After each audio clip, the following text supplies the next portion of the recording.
Hey everybody! As you probably already know from reading the title, today's show is part 2 of an earlier episode called The Trouble with Podcasting. If you haven't heard the first one already, basically I previously talked about how difficult it can be to get a big following as somebody who is just starting out as a modern day podcaster, and how disheartening that can be for people when they first find out that it really wasn't all they hoped it might be. There are a million podcasts out there, and the majority of them really don't even survive past a couple of maybe dozen episodes.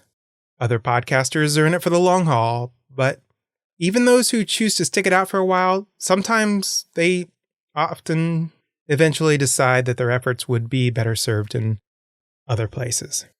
Of course, a lot of podcasters actually do find great success, and they somehow figure out a way to make a living from it, or maybe enough money to make it worth their time and effort, at least.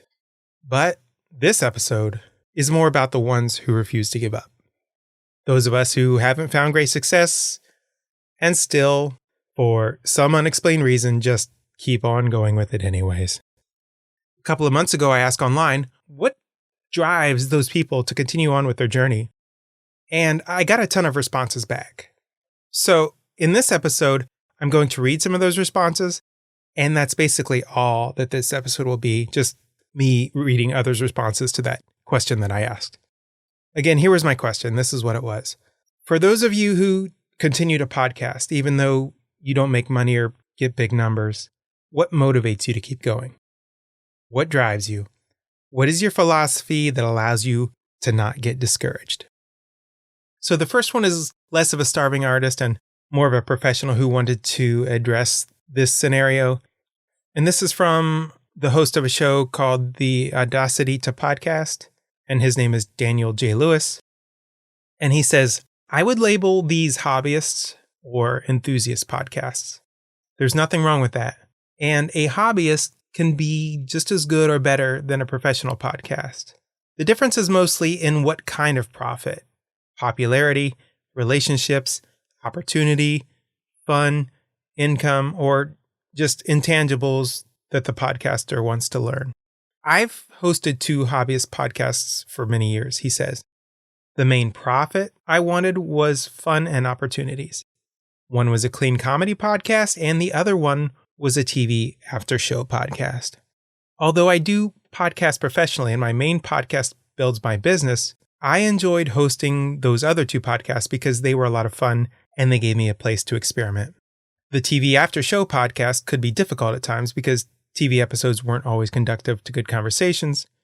Sometimes co-hosts weren't at their best, and the TV show, and thus the podcast, reached a peak and then started to lose the audience. But I was committed to seeing the show through to its end, and I think that we ended up being the old podcast that covered the show completely from the beginning to the end. Yes, he says, we earned from donations and from some sponsors, but we did it because we liked the show and we had fun discussing it with each other and with our community. Daniel provided a link to his professional podcast here, and I'm taking this from the audacitytopodcast.com. I'm not going to just read all of his content, but if you want to go and visit the website, you'll learn more. And it's actually a really good podcast. I probably wouldn't be reading this if I didn't think it was. So if you're a podcaster and you kind of want to learn some podcasting philosophy, I would, check out a couple of episodes. What is a hobbyist podcaster, he asks. A hobbyist podcaster focuses on the experience, and then he goes into more detail about what that means. A hobbyist podcaster has few pressures. A hobbyist podcaster reserves podcasting for nights and weekends. A hobbyist podcaster spends for bills or pleasure. And since that one's a little bit confusing, I'm going to go ahead and read the fine print. Usually a hobbyist is spending money on the necessities of podcast or simply enjoying any kind of extra income that they get.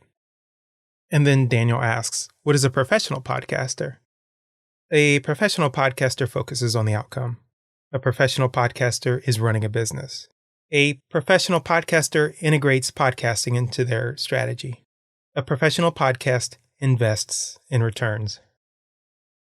And here's my second response, and this is from the host of Into the Woods with Holly Wharton. This is such a great question, she says.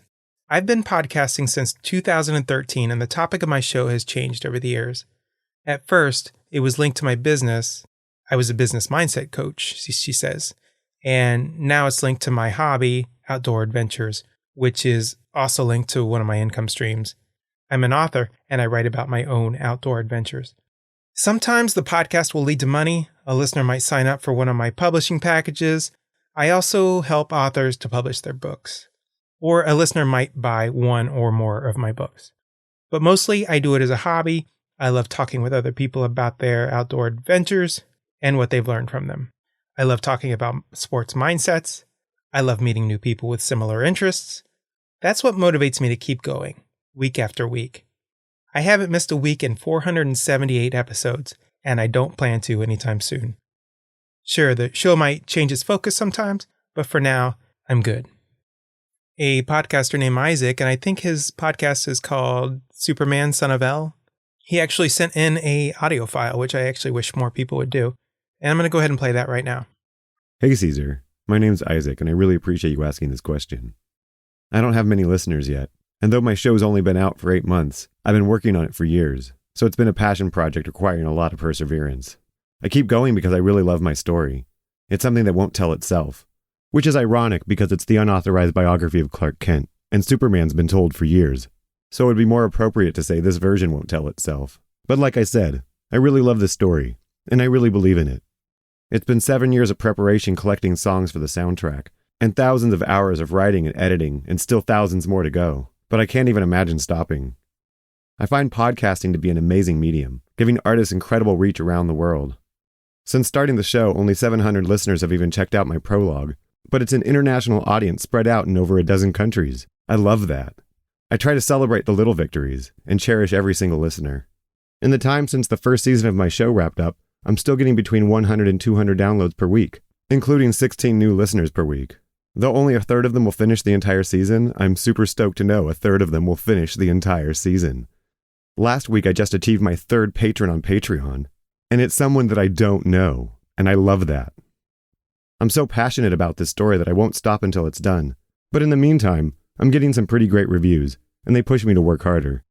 So again, Caesar, thanks for asking the question, and I hope you check out my show. Superman, Son of L. A podcaster who calls himself Nobody, from a show called SCP Unredacted, says, I keep going because I keep getting better and I love hearing the progress. The community I'm involved in is my kind of people. I read stories. My daughter is developmentally disabled and she will probably never be able to read at that level. I grew up with a love of reading, so it's my way of sharing something that I love with her that will be around for a long while. A lot of the authors of the stories I read are young and they are spreading their creative wings. The site that I read from is amazing at coaching them constructively in a forum that lets them grow their creativity and writing skills. It's fun. Those are my reasons, he says. Basement Movie Room says, honestly, my podcast is newish and is basically a spin-off of the YouTube channel that I've been doing for a couple of years. YouTube never got much traction and the podcast looks to be doing about the same. Although the podcast is obviously a much longer form than YouTube, I certainly am not doing it for the fame and fortune. I never expect that more than a few people will listen to the podcast. Honestly, I ultimately do it because I like talking about movies and TVs with my co-host buddy. I would probably do this absolutely if no one even listened, which in some cases is probably what is actually happening.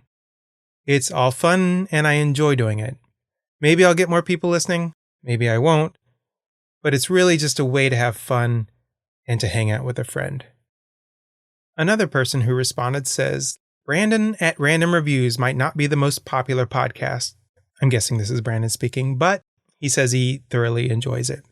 It's an overall fun/hobby type thing for me. I would love to get more listeners.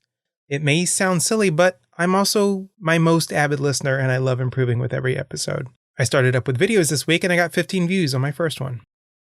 I can kind of relate to that when he says he's his own most avid listener, because I think out of everything, podcasting has taught me who I am. Sometimes it almost feels narcissistic in nature, creating a podcast that I really haven't advertised to anybody. Like my closest friends don't even know about it. The only person that I'm doing this for is me almost. And it's fascinating to hear myself speak because it teaches me who I am in a way. As I talked about in the How to Start a Podcast series, it also kind of taught me maybe in ways how people viewed me and how I could improve in conversational settings, if that makes sense. Thomas Elliott who has a show called Invasion of the Pod People on Spotify, says that it gives him an excuse to interview people. And that's all it says. Which is fine because actually it's very meaningful. When I shared this question online, I got a lot of responses, but I promised people that I would only share the responses that gave me like specific permission to do so. There were a couple of other podcasters who responded and kind of shared the same sentiment. And one talked about how it got him into places that he would otherwise not be able to get into. And I completely relate to that sentiment. Back when I was doing my last podcast with my co-host at the time, Fred, we actually had the opportunity to go into some really, really cool places that we wouldn't have otherwise. We actually recorded one of our podcast episodes from the place in the movie A Christmas Story, from the neighbor's house, the Bumpus house. And we actually could have recorded in A Christmas Story house itself, but we decided not to because there would be people going in and out the entire time. And I'm obsessed with the sound quality, so at least I was at the time. So I chose to go into the neighbor's house. But like, we didn't have any credentials. Like, we didn't have a ton of listeners. Just the fact that we were a podcast and we wanted to do this thing and we were creative people and we wanted to interview them, doors opened up for us. And a couple of episodes later, we got free entry into the local historical center. And we got to talk with people who we'd never otherwise get to talk to. And it was like, we had like an hour block of this person's time, or maybe 2 hour block of this person's time. And it was just such a privilege to be able to do these things. And I kind of miss working with my old co-host. He was much more articulate and a little bit smarter than I am. So he was great at doing interviews. And actually, I'm kind of venturing out into doing interviews again here now. And I'm not sure exactly how it's going to go. It's definitely not going to be the same as before. I kind of miss meeting all those people. It was so much fun. It was so cool to meet the guy from the Historical Society who had so much knowledge. It was so cool to get inside the Christmas Story house. It was so, I mean, even one of my friends who I talk to on a daily basis, we interviewed him and I didn't know much about him. But when we interviewed him on the podcast, I dug a little deeper into his life, got to know a lot more about him. And it was just really, really cool to be able to do those fun things. And it was like a golden key almost to get into people's lives that you otherwise wouldn't have. And I'm not sure that this podcast has the same cachet as that last one did. Since a lot of times I just tend to ramble about whatever's on my mind with no real goal or purpose in mind. But maybe I'll get there. Still early. Ross Manuel, a host of a podcast called I Was Only Doing My Job, an Australian military history podcast, sent me some audio that I could share. And here we go with that. I've been running this show for just over a year now, and of the 36 odd episodes that I've done, most have only really had about 30 listens. I kind of knew it going in that my podcast was never going to make huge numbers, and even now, I'm not entirely sure it ever will. But that wasn't why I started the show. I started recording it as an extension of what I do on other platforms, explaining Australia's military history to an audience who probably would only know about Kokoda or Gallipoli, if that, and if only in minor details.